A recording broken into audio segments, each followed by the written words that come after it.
This is an Auto Gyro, a fun little open-top light aircraft that appears to be just like any other, but thanks to its secret genius design is actually capable of things that no other aircraft can match, and single-handedly ruined flying aeroplanes for me, as Edward, the Auto Gyro pilot, in this video totally schools me in the air, and on the ground for that matter. Well, that's not entirely correct.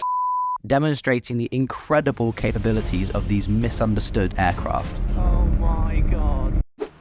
I'm mind blown by that. So what is this so-called genius design behind an Auto Gyro? Because it does just look like a helicopter.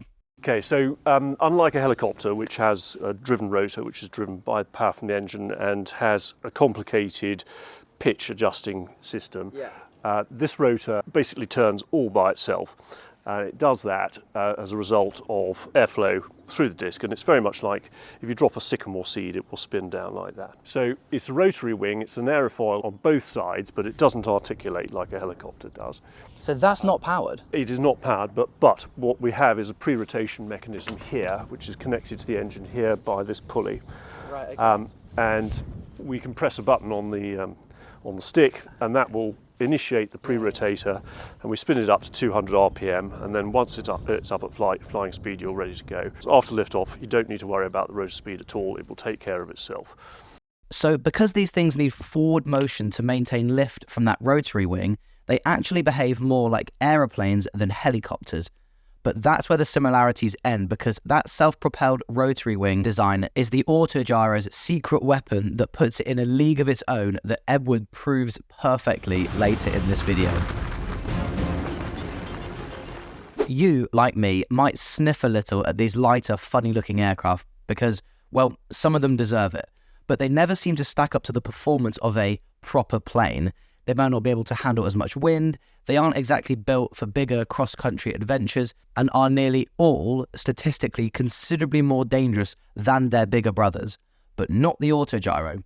Invented by a Spanish chap, Juan de la Cierva, in 1923, the Auto Gyro took many different forms and applications over the years, from military to amphibious, and after starring in a James Bond film, You Only Live Twice, they officially have made their mark in the aviation scene.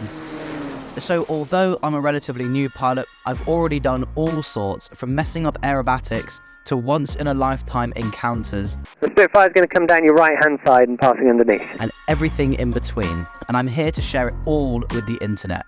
But none of this prepared me for what I'm about to show you. So recall some of those sniffy assumptions I made at the beginning of this video. They never seem to stack up to the performance of a proper plane.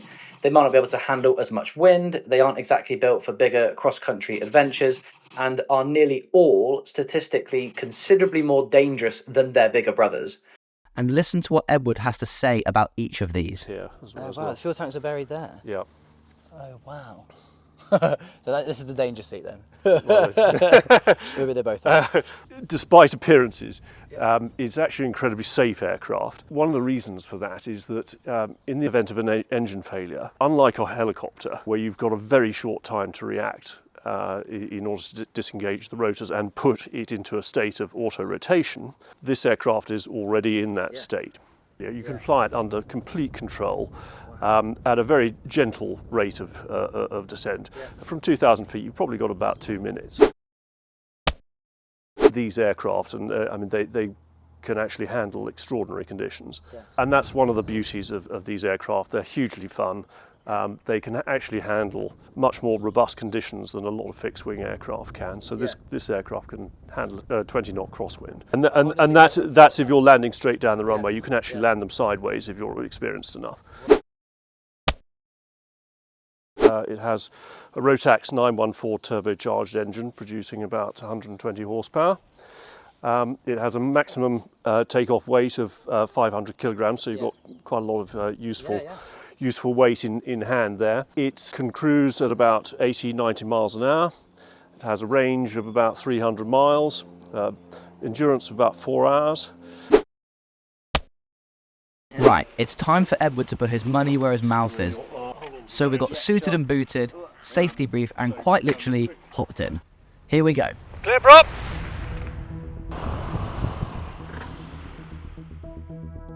I'll be honest, when we taxied over the grass runway and Edward was running through his checks and stuff, I was looking around at what I was actually sat in, and I won't lie, this thing feels, to put it politely, minimal. I'm sat in the back with an exposed engine and spinning blade about a foot from my head, sitting on not just one, but 2 fuel tanks, hoping that Edward knows what he's doing.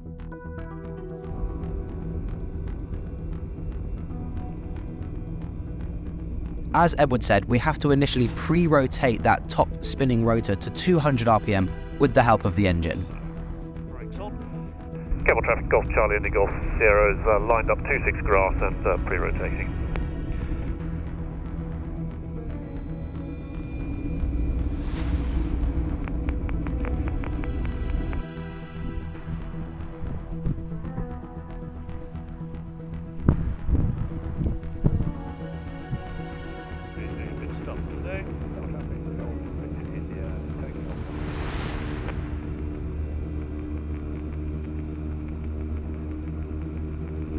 Okay, so that's 200 RPM. 200 RPM. Okay, so Kemble traffic, Golf Sierra is taking off 26 grass.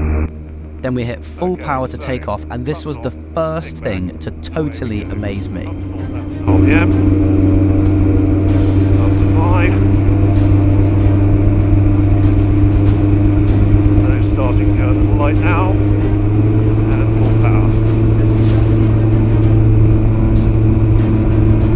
So in less than 100 meters, we're ready to fly.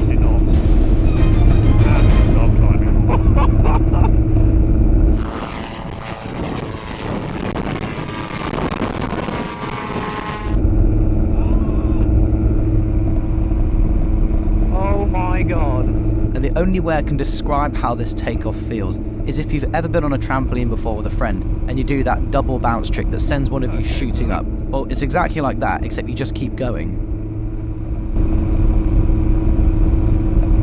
Okay, so that's 300 feet. We can come off the power bit now and get a bit of a rest. And that's a key part of the excitement, or the danger, depending how you look at it. Because the visibility from inside this thing really does take that feeling of flying to a whole new level. It's nice to have an unrestricted view, isn't it? Yeah. Because even if you fly a high wing after flying a low wing, like the PA-28, Yeah. you feel like you can see loads more, and then this is the next notch up, isn't it? Yeah.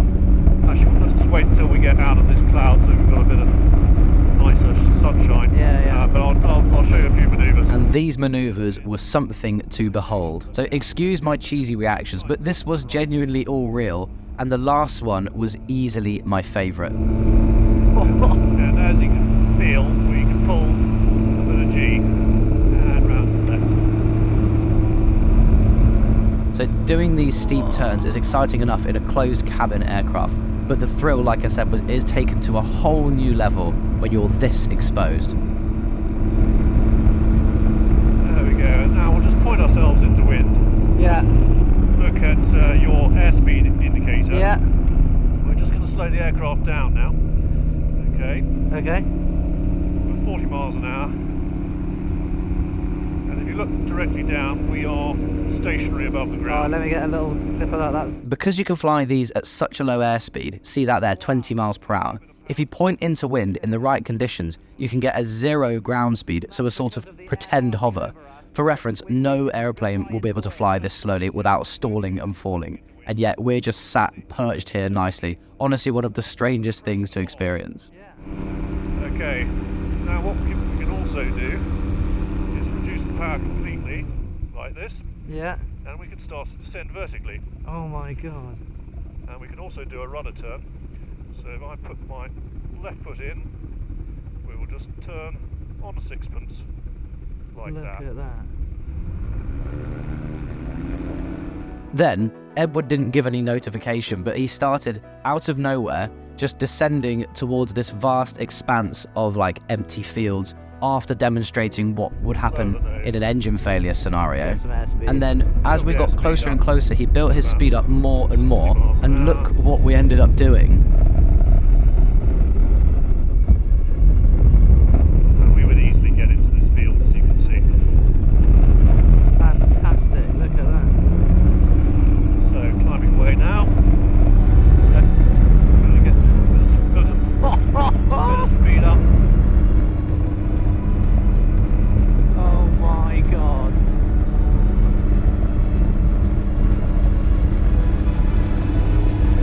weaving around fields in this thing at 90 miles per hour at about 40 feet above the ground. With this visibility, honestly makes it feel like you're in some sort of bright orange fiberglass fighter jet.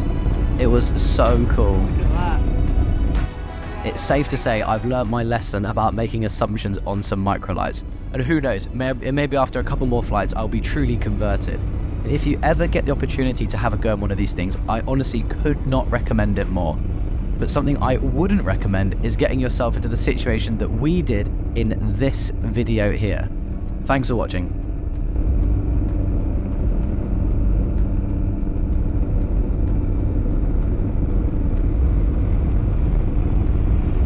Are you feeling sick yet? No, not at all. All good.